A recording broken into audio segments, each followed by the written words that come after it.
This will be my longest review series, so far at least. So, let's get ready to review Bond. James Bond. Dr. No is directed by Terrence Young and stars Sean Connery, Ursula Andress, and Joseph Wiseman. And James Bond series is based on the very popular and critically acclaimed Ian Fleming novel series, which actually began with Casino Royale, something like the reboot Bond would do with Daniel Craig's James Bond. It starts with Casino Royale. I don't know. I think Dr. No is a relatively later book in the series. I'm not sure. I haven't read them. I do wish to read them, but as of right now, I have not read Dr. No or any of the James Bond books, but I do think that Dr. No is a later book. I don't know. Correct me if I'm wrong, which I probably am.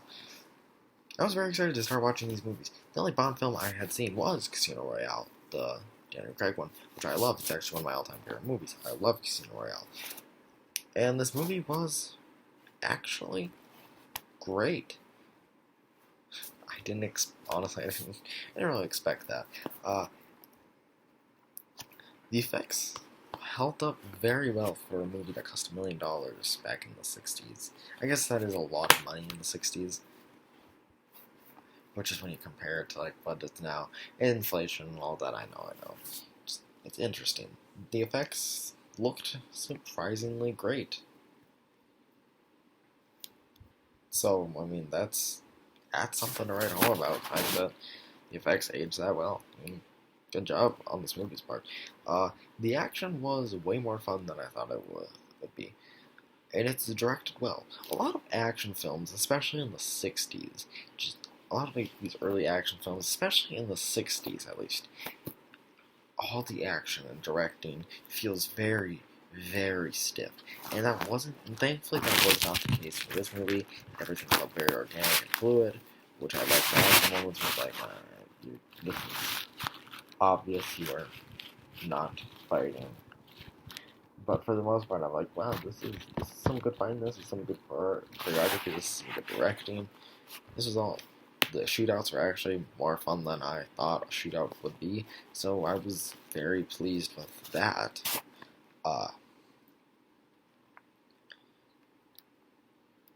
So I think in that department, it was done incredibly well.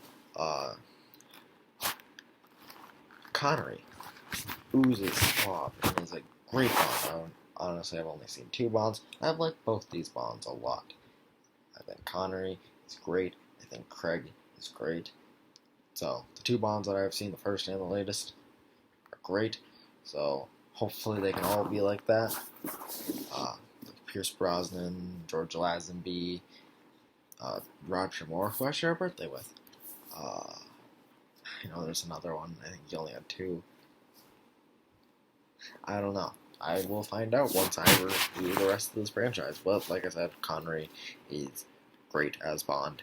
Andress is as Honey Rider. He's a great and very memorable Bond girl. Both movies I've seen have had like quintessential Bond girls from all the lists I've read. These are 2 very highly regarded Bond girls, Honey Rider and Eva Mendes' character in Casino Royale. So that's great. The movie it's racist.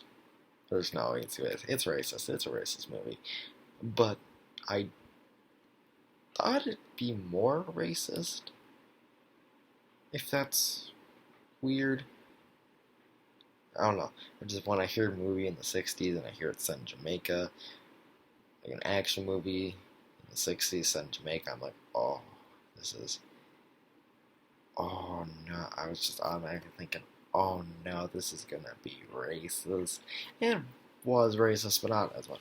A lot of stereotypical portrayals of black people and Jamaican and people who live in Jamaica and stuff. Joseph Wiseman, who I liked in the movie, just cast cast a Chinese guy next time instead of dressing up a normal white guy to be Chinese. They yellow-faced in this movie. They did indeed do that. So next time, whenever you want to do Dr. No again, just get a Chinese girl. Either just whitewash him or get a Chinese dude. Don't yellowface. It's not good unless you're doing us. Don't ever just dress up as another culture entirely, unless you're doing it in a satirical way, like you're making fun of it, like Tropic Thunder, Robert Downey Jr.'s character in Tropic Thunder. It's not racist. It's not racist if you watch the movie. So stop trying to cancel Robert Downey Jr. and just watch the movie. It's great. So yeah, only do that if it's a satirical take. Otherwise, just avoid it. Pretty much all the acting was good in this movie, and the characters were quite likable. So that's a plus. It's honestly kind of a slow burn, which is something I didn't expect, but I think that worked strongly to its advantage. It's under 2 hours, so it's not like you're like, oh my god, what was that? No, but like a lot of it takes a lot of build up, and I was not bored watching the movie. I was pretty much invested the entire time, so that's great. There is a great sequence with a spider. It's legitimately tense and nerve-wracking, and I love it. That was such an amazing, well-shot, well-acted, directed scene. I was actually on the edge of my seat. I was like, it was very well done. Good job. Now the negatives. Like I said, the movie is racist, which is a negative, obviously. Also, Dr. No is kind of Anyway, he's barely in it, which can sometimes work to a villain's advantage.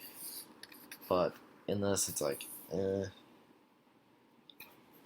I do like the dining room scene with Bond and Dr. No. I think that was a highlight of the movie. It definitely showed off Dr. No clearly well, but then they just don't do much with him in this entire movie. They make him an unforeseen presence, like an unseen presence, and he's supposed to be intense, but it's like, except that dining room scene was great, but it's like, the main theme is great. It's iconic. It's amazing. Everyone knows it. It's used way too much in this movie. Like, oh my god. It's used so much in this movie. So I can't wait till they start getting other music in these movies, so I don't have to hear it as much. Like I said, great theme. Don't need to play it constantly, guys. You don't need to use it every time Bond is on screen. It's on screen a lot. The setup to the dragon is silly. I mean, there is an event with the dragon where I was like, oh wow. Okay. Kind of dark. But for the most part, I'm just like, the dragon's real. And then it turns out to be a tank with a jaw painted on it and eyes painted on it. It's really silly looking. It's like, really? Okay. Other than that, I loved the movie. I'm going to give Dr. No a 93 dragons out of 100. If you want to watch an early Bond movie, then I actually recommend this one, something I didn't see myself doing. So, that's a shock. Have you seen Dr. No? What did you think of it? Tell me in the comments below. Like I said, I actually recommend this movie. If you're interested in watching Bond, watch this movie. I think you'll like it. This is Jordan. Make sure to like and subscribe. This is Jordan from Jordan Reviews. Signing off.